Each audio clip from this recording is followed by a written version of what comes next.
in the 21st century, more and more of us are one person, and we want to bring that one person to work. The key is to pick yourself. Like when you're interviewing for a job, is that the right company for you? This is the vinJones Podcast, Secrets of the Engaged Employee, with Kevin Jones of vinJones.com. Welcome. We have Ayelet Baron with us today. And Ayelet, say hi. Hello, everybody. I've known Ayelet for about a year, and she has the work she does is incredible. And we've talked about kind of her take on life and business and being better as a person overall. And I'm just crazy about everything that she stands for. It's absolutely amazing, the work she does. So I'm really excited to have a great conversation with you. I am just thrilled to be here, and it's fun to be co-creating with you, Kevin, and the same. I love the work that you're doing and putting in the world, and if we can help other people join us, how awesome would that be? That's it. Absolutely. That's what it's all about. Now tell us, if you would, tell us about you, who you are, what you've done, kind of where you're going, and your thoughts about life and business and life. Sure. Is there anything else to talk about except for life? I think I covered it all there, really. Life twice? Yeah, definitely. So today I see myself as an author, a speaker, and an activist for the human spirit. I help organizations move into the 21st century. I find that we are very much stuck in antiquated management practices and in a world of scarcity where fear and competition and not having enough is a way that rules us in business. And I'm not talking just about financial. I'm talking about the ability to innovate. We're constantly thinking about how do we take stuff away from other people? Mm-hmm. And the work that I'm doing is about thinking with a mindset of abundance. And it's not just about growth. It's about how do we collaborate? How do we co-create? We are so lucky to live in an open and connected world because of technology. We can connect now with people like never before if we have the desire to do so. And the 21st century offers us an ability to create new markets, new products, new services in ways that we've never imagined. And I could talk and do this because I don't even know how long ago, but I think it was about 2.5 years ago or 3 years ago, I fired myself from corporate America. I had a traditional, very successful career. I worked in high tech in the Silicon Valley. I worked for one of the best companies out there. That gave me huge opportunity to see the world and travel extensively to the point that I didn't have a life. And most of what I did was I worked. And one day I was invited by United Airlines to an event that they had in the Asian Museum here in San Francisco. And I kept asking people, why am I here? And they wanted to take my photo, and I was really terrified. And I said, why am I here? What's going on? And finally, the account manager for my company came by and said, congratulations.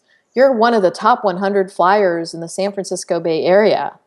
And I looked at him and I went, oh, I won't swear on your program. I need a new job. And I went to myself and I thought, this is crazy. I have hit a glass ceiling. I have definitely, come through the other side, and I looked around at the exhausted other 75 people who weren't traveling in that day, because of course we couldn't find all 100 of us right. In the same room together, and I recognized some of them from my flights too.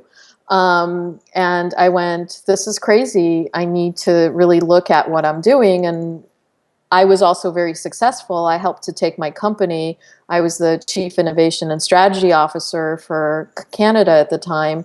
And I helped to take Canada to the number 2 revenue generating country in the world.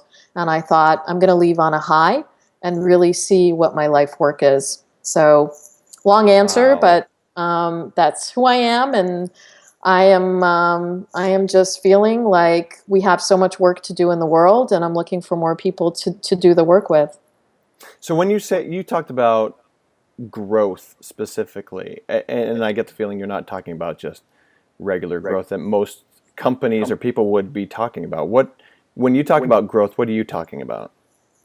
I talk about the fact that if you think about it, industries are very 20th century. So, we've got all the different industries that we think about. But then if you look at where we're headed, and I would say to you, and I know this is a hard example, what industry Google is in. I mean, Sure. what would you say to me, right? I mean, is it in healthcare? Is it in transportation? Is it in advertising? If you look at the healthcare and wellness spectrum, did we ever expect Disney and Nike and Apple, to have a play? And so when I talk about growth, I'm seeing, if we're living in abundance in the 21st century, if you're doing your business strategy, you need to be thinking a lot more creatively about what is your core ability, and then who are other people and organizations out there that you could have a strategic partner with that you can grow faster and not necessarily stay in the industry that you're in, but grow, because you can create a new market, you could create a new product, you can create a new service. And that's where the innovation comes from. And the way that, I've been in enough in strategic operational reviews to see, we would put up the slides of, we took X market share away from this company. Why do we need to live in a world where we need to take market share away from someone else when, we can co-create and we can create things together where we're building more community? And if you look at it, the other work that I do is I work as a futurist, looking at where business is going and helping companies get there.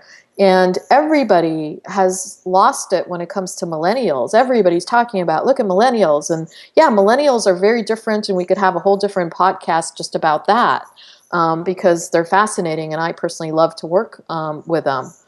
But the big change that nobody's talking about is that we've got a whole change going on with people in their 40s, 50s, and 60s that aren't buying into the conventional society saying this is how it's supposed to be, who want to spend time with their families and want to pursue their life work and are looking at it going, tick, tick, tick, I've done all this, now what?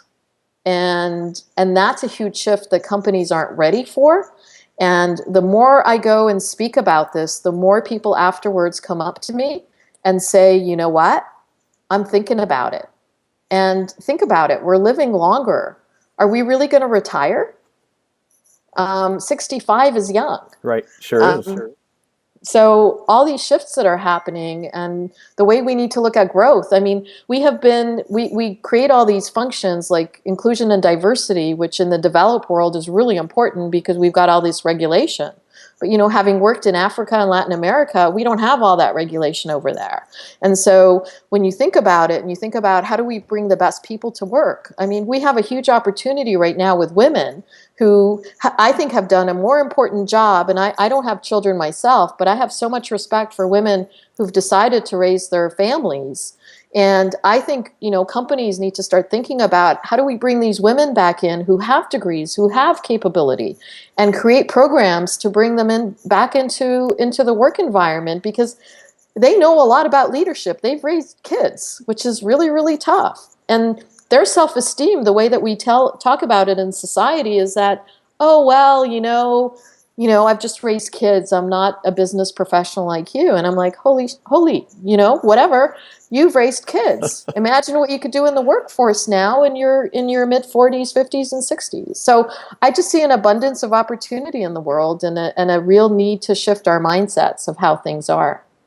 So you talk about the abundance, but companies aren't ready to make this shift, but it's interesting that companies are made up of people, and I think with both of us, we have it.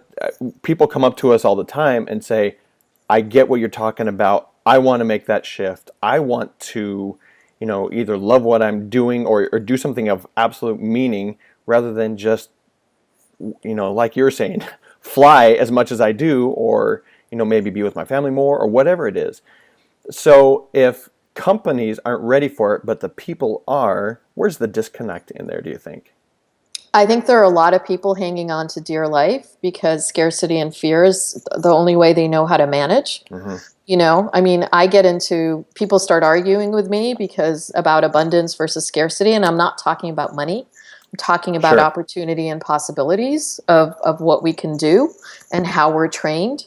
And I think what happens is there are people that are so hanging on right now, and I have news for them. And the news is, well, I have lots of news for them, but the big headline is that if you think about technology, for example, we used to bring all the cool technology from work to home. Now we're bringing all the cool technology from home to work. Absolutely. And we get a say, we talk openly on networks with other people where we go into work and we're still getting the announcements as blog posts, and people aren't going into the online collaboration and collaborating, which is what you're supposed to do, because there's still that top-down hierarchy. And so the companies, as they start kind of evolving and understanding that we need to come together around shared purpose and solve problems, and lead with that, and then lead with organizational structure, that's when the shift's going to come. But if you're leading with the organizational structure and then you're trying to superimpose, you're not going to be able to say, I mean, I had it in my old job, like the marketing person came up to me, I was in sales, and the marketing person came up to me and said, "What are you doing with social media?" And I'm like, "What do you mean?" And I said, I'm showing our sales force how to use Twitter to help them sell and build strong relationships. And she's like, "But that's my job." And I'm like, rule number 1 of social media is nobody owns social media. And rule number 2 of social media is everyone owns social media. Learn to prepare yourself to lose control. Like, none of us own it. And so the people that are still kind of hanging on to the ownership piece, that's part of the challenge. And quite frankly, the demographics that are coming, I'm super excited about it, but it's gonna really scare a lot of people because, as you know real well, by 2020, 50% of the workforce in the United States is going to be contingent, and most companies aren't ready for it. If you're a large company, your legal department only allows you to have master services agreement and connect with people who have $10 million in revenue and 20 employees. How are you going to get the best talent if 50% of the talent's going to be contingent? Then by 2025, we're going to have a deficit of 40 million workers in the developed world who are skilled. And we're going to have a surplus of 1 billion people in the developed world who are going to be unskilled. And we can barely work in the same office on some days. Think about where the talent's going to come from and how much control you're not going to have as much. And, if you're risk adverse, and I know that some people are going to think what I'm saying is crazy, but the demographics are going to speak about it for themselves. And people who choose meaning, and people who are starting to choose and aren't going into the fear mode. And that shift is starting to happen. Organizations are going to unfortunately have to wake up to this new reality.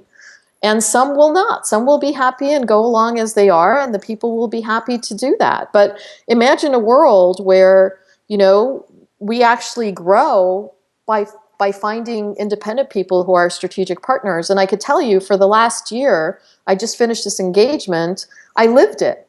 I was an innovator in residence with a large pharmaceutical company where 40% of the team, and I was on the innovation team for product development, and it wasn't a full time. It was just a part of my time, and I was on the leadership team there with them. But 40% of the people were full-time and 60% were strategic partners. And I've seen it work really, really, really well because we were able to go faster and grow faster because we didn't have to recruit and retain and look at turnover rates and things like that. And we could bring at the right time the right people to solve different issues. And we actually created a global advisory board from people from all over with different industries who could tell us what happened in the car manufacturing or the telecommunications space, and we were able to be more responsive. So I think it's a shift. There's a lot of double talk about collaboration. I don't think it's like innovation. People don't, when I went and did empathy sessions and asked people in this company, what does innovation mean? We found out that it was a buzzword. And so what we started to do was storytelling. And so we didn't talk about innovation anymore. Anytime we wanted to talk about innovation, we told a story. And that was so powerful in bringing people together because every single person on earth has a story to tell.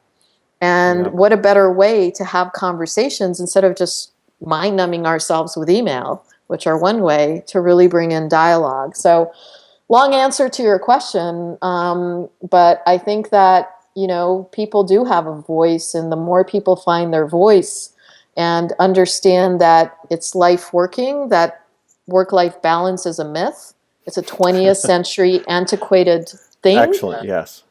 Because in the 21st century, more and more of us are one person, and we want to bring that one person to work. I love that. One person to work. And so when we go to work, when employees go to work and they want to be that one person, but they are having to separate themselves really to satisfy the work demands or things that are placed upon them where they have, maybe rules and policies and regulations, et cetera, et cetera, et cetera. And they feel like that's not really them. And then they go home and that's who they really are. And they want to bring that kind of one person to work. Managers and executives want this. I'll say they want the same thing. They want to be able to kind of harness that for the company's purpose. But how do you feel an employee can really bring that one person, themselves, to work instead of really bifurcating their personality and their skills and having it be two different people? So how can they bring their whole self to work, really? So it's a very individual. So I'm not a big believer in best practices. I feel like the only time, things work is when you're making gingerbread cookies and you've got the molds and you could create similar ones. But otherwise, you really need to get to know who you are and what you want and what your life's work is, and be able to do it. And I think a big shift, and I've written about this a lot, is we've been trained for someone else to pick us. Whether in our life, Sure. As a woman, Prince Charming is just going to ride on his horse in.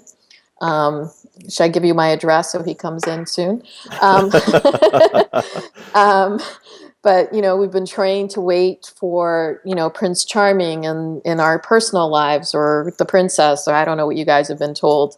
In our professional life, we need to be picked for that promotion. We need to we need to be validated by that performance review. And, in a 21st century world of opportunity, the key is to pick yourself. Like when you're interviewing for a job, is that the right company for you? If you're an independent person and you're going to be putting your time and energy into that project, is that a leader or an organization that you want to help make successful?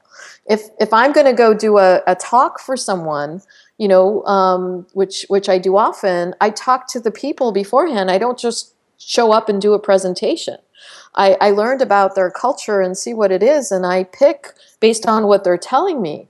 And so if you just do a little shift, again, of, 20th century is wait to be picked, and 21st century is pick yourself. I did a talk at a senior leadership offsite 2 months ago, and I got an email from one of the women, and she said, "Thank you so much." And I said, "What I do?" She said, "It's what I did because of what you said." And I said, "What did you do?" And she said, "Well, I was up for this international rotation and they wanted me to put me in this country, and I really wanted to take my family to this other country. And I spoke up, and guess what? I picked where I wanted to go, and I didn't wait to be picked." And some people say it's generational, and I call, BS on that, because it's a mindset of really thinking about where you want to be in life and how you want to show up. And if you want to live somebody else's best practices and tick in the box rule, or you want to go create the life that you want to create and the work that you want to create. Very good. Now, I have to say, for everyone listening to this, that she just said so many things that honestly we could take each sentence of those and create a different podcast or a different video off of each of those and go and dive in deep, because what you said was true on so many levels, so many times. I feel like I'm being just filled with goodness right there. Just yes, yes, again, yes, yes, yes. And I wish we had hours and hours and hours to discuss this and record this and share this with everybody, but we don't, and it kills me. But I have to agree that, I was talking with some people this weekend about their work and how work was just happening to them. And I just thought, you know what? You don't need to settle for that. You don't need to just take whatever someone just gives you. For example, one person I was talking to, they had just graduated from college, and now they're looking for work in roughly the same field that they got their degree in, but they'll take anything that's pretty decent. And I thought, no, there's so much more to it than that. What do you want to create? What do you want to do with your life? What are you passionate about? Go do those things. So like you're saying, instead of being chosen by someone else, you go choose and you act on that. Now I want to hit you up with 3 questions. What is one technology you'd love that you think more people should use? Video. Video. In Video. what way would you say? Video conversations. Good. Right? I mean, if more of us there's a lot of free tools. There are a lot of, I used to work in technology. We used to sell this stuff. But, when I left, I didn't realize how many free tools there are. But, Skype, Google Hangouts, the list continues. I think that if more of us used video, we would be much more connected. And it's funny, some people use it like with their grandkids, with their kids, with their friends, but then they don't use it at work. And right. the minute you could see someone, it's so funny. Like there are people that I've talked to, for a long time on video, and the first time you meet them in the same physical place, because I think in real life is video as well, you just give each other a big hug and you feel like you've known each other forever. And exactly. So if we all used video more to connect with each other and have conversations instead of email, which is one way in response, I think the world would be a better place. Fabulous. Thank you. All right.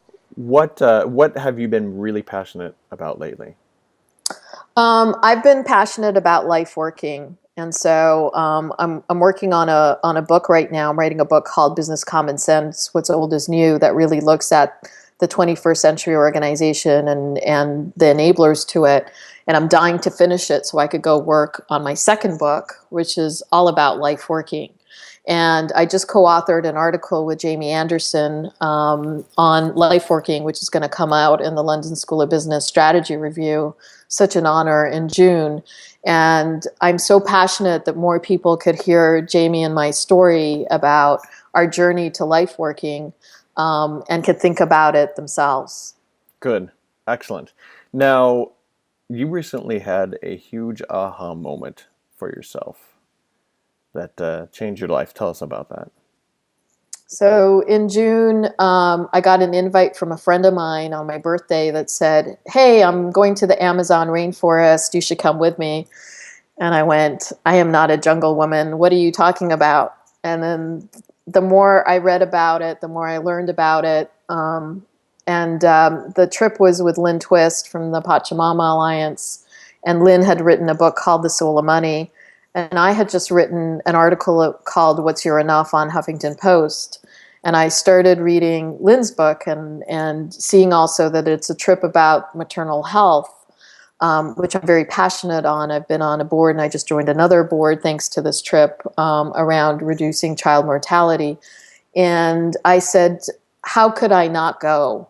And I faced all my fears. When the plane took off to go into the jungle, and I went with the intentions of leaving my fears, my doubts, and my worries behind, which is really hard. And I looked back as the plane took off and I saw my old self waving goodbye. And I knew I was on this new journey. And I met the Ashwar tribe.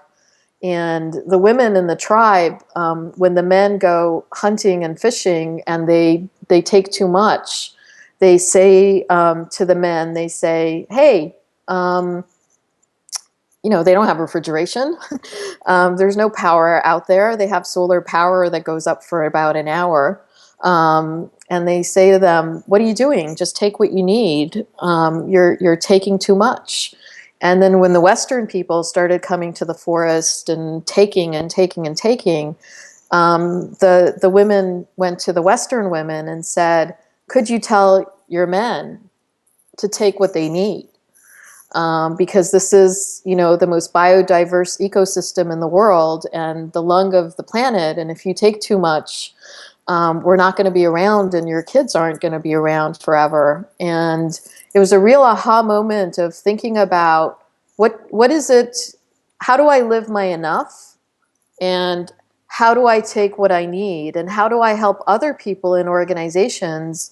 I'm so tired of hearing about, there's been millions and billions of dollars poured into employee engagement programs, and they're broken. No money in the world can fix it, because we keep trying to fix it in a very much in a 21st century way. And Exactly. my aha is, if we took what we need, if the organization, if we were a farm, we would know what we needed, right? And if we're a large organization and we could know what we needed, and we took our enough and created more, and we're very based on a community and created abundance for people instead of this crazy 1% where I live. I want people to stop talking about wanting to be the next Google or wanting to be the next Steve Jobs or Richard Branson or the next $1 billion acquisition like Waze or, some of these other companies.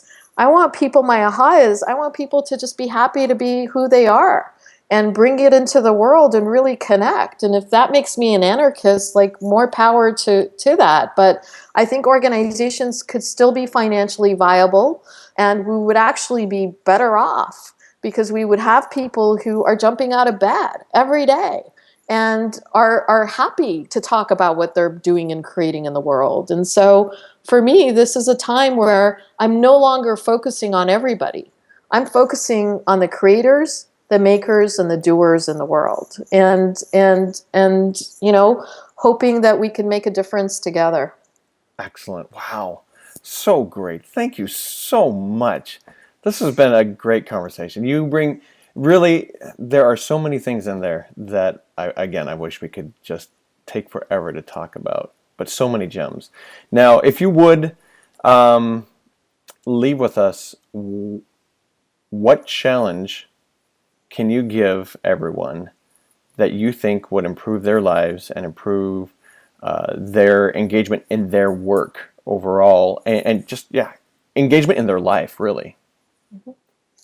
So that's such a great question. You have such great questions, Kevin. It's great to, I couldn't be giving you these answers if you didn't have such great questions to ask to begin with. I think it's really the ability to do something. Like, we all think we've been numbed with this notion of changing the world or transforming organizations or changing all this stuff, that we forgot in that journey and that story. We forgot that we're able to do something small. And so my challenge is to reach out to someone and ask them if they need help, or do something for someone, or tell somebody that you need help. I was late for this podcast because I reached out to someone who I haven't talked to in a while because we got too busy in life. And I think it was a life-changing conversation.